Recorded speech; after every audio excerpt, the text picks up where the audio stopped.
మీలో చాలామంది అనుకుంటారు కదా, యాకోబు మోసం చేసినాడు. మోసం ఏం చేయలేదు, ఆయన ఊరికే తీసుకోలేదు, వట్టిగా తీసుకోలేదు, ఉద్దరు తీసుకోలేదు. అర్థమవుతుందా? ఈ జ్యేష్ఠత్వ హక్కును కొనుక్కున్నాడు ఆయన. దేన్ని కొనుక్కున్నాడు అనేది వేరే విషయం, ఎంత కొనుక్కున్నాడు అనేది వేరే విషయం, అంత చీప్గా ఎట్ట కొనుక్కుంటాడు బ్రదర్ అనేది వేరే విషయం. ఒక్క పూట భోజనం కొరకు మనోడు అమ్మకానికి పెట్టాడు. ఏశావు, నాకు ఈ జ్యేష్ఠత్వ హక్కు వద్దు, నాకు ఒక్క పూట భోజనం ఉంటే చాలు. ఇక్కడ రాసినారు, ఇది నేను చెప్పేది కాదు. 1 morsel of food he wanted to sell out his birthright. ఎవడన్నా ఒక్క పూట కొరకు జ్యేష్ఠత్వ హక్కును అమ్ముకోవటానికి, ఒక పూట అన్నం లేకపోతే ఏమవుతావు? సావవుగా. ఒక్కరోజు అన్నం లేకపోతే సావవుగా. మీకు తెలుసు కదా, ఆక్సిజన్ లేకపోతే మనిషి 5 నిమిషాలు ఉండగలడు, నీళ్లు లేకపోతే మనిషి 4 రోజులు ఉండగలడు, అన్నం లేకపోతే మనిషి 40 రోజులు ఉండగలడు. ఒక్క పూట లేకపోతే మనోడు ఒక్క రోజు ఉండలేకపోయాడు. విచిత్రం ఏంటంటే, యాకోబు దాన్ని ఒక్క పూట భోజనానికి కొన్నాడు. అది చాలా చీప్ అయి ఉండొచ్చు, కానీ ఏశావు దేన్ని నమ్మేశాడు? జ్యేష్ఠత్వ హక్కు అంటే అర్థం ఏంటి? 5 విషయాలకు జ్ఞాపకం చేస్తున్నా ఇక్కడ. ఇప్పుడు నేను చెప్పను, ఎందుకంటే మనం డివేట్ అయిపోతున్నాం.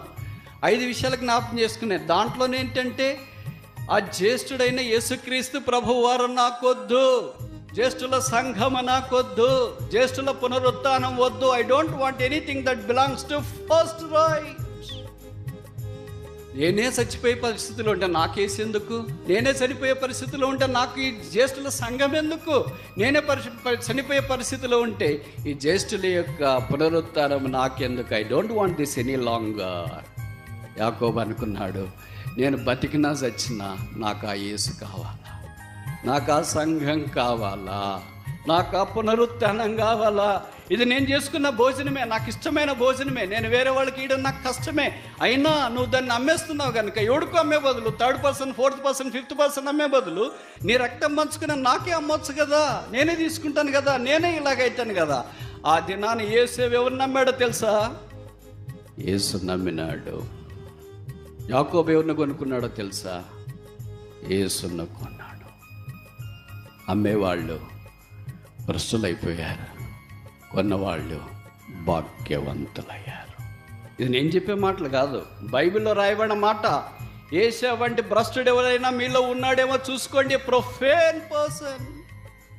అలాగే యాకోబుని గురించి చెప్పబడిన మాట, ఇశ్రాయేలు నీ భాగ్యం ఎంత గొప్పది, యెహోవా రక్షించిన నిన్ను పోలిన వాడు. ఒకే తల్లికి ఒకడు భ్రష్టుడయ్యాడు, ఒకడు భాగ్యవంతుడయ్యాడు. యాకోబు ఒక పూట భోజనము ఏశావుకు ఇచ్చి ఆ మొదటి లేదా జ్యేష్ఠత్వ హక్కును కొన్నాడంటే అర్థం ఏంటి? నాలో యూదా వస్తాడు, నాలో ఓబేద్ వస్తాడు, నాలో జెస్సీ వస్తాడు, నాలో దావీదు వస్తాడు, నాలో దావీదు కుమారుడు వస్తాడు, నాలో యేసు వస్తాడు. యేసులో ఈ దినాన్ని నేను నూతన యెరూషలేములో ఉన్న విశ్వాసులందరినీ చూడబోతున్నాను. ఆహా, దేవుని బుద్ధి జ్ఞాన బాహుళ్యములు ఎంత దొడ్డవి. వాళ్ళు కొనమని వాళ్ళ అమ్మగారు చెప్పలేదు, నాన్నగారు చెప్పలేదు, ఇరుగు పొరుగు వారు చెప్పలేదు. తనకు లోపల కలిగిన ఆశ ఎలాగుంది? శ్రద్ధతో యేసుని వెతకాలని ఇష్టపడ్డాడు. దేవుని ప్రజలారా, యవనస్తులారా, what are you seeking with diligence? శ్రద్ధతో దేన్ని ఎతుకుతున్నా? ఇది అవసరం, అది ఎత్తుక్కోగలిగితే ఆ దినాన్ని ఒక్క పూట భోజనం పోయినా పర్వాలేదు అనుకున్నాడు. ఈ దినము మనం అబ్రహాము, ఇస్సాకు, తర్వాత ఏశావు దేవుడు అని అనము, యాకోబు దేవుడు అని అంటాం. యాకోబు దేవుని పేరటే దేవుడు ఆశీర్వదించాలని కోరుతున్నాడు. యెహోవానైనా నేను మార్పు లేని వాడను కనుక యాకోబు సంతతి అని మీరన్నాడు, కానీ ఏశావు సంతతి అయినా మీరు అనలేదు. We are not profane people, but we are privileged. మనం భ్రష్టులం కాదు, భాగ్యవంతులం. ఈ సాయంకాలం నిపుణత కలిగి లేదా శ్రద్ధతో యేసు నాకు కావాలని కలిగితే యాకోబు వలె దేవుడు రాజులను పుట్టిస్తాడు.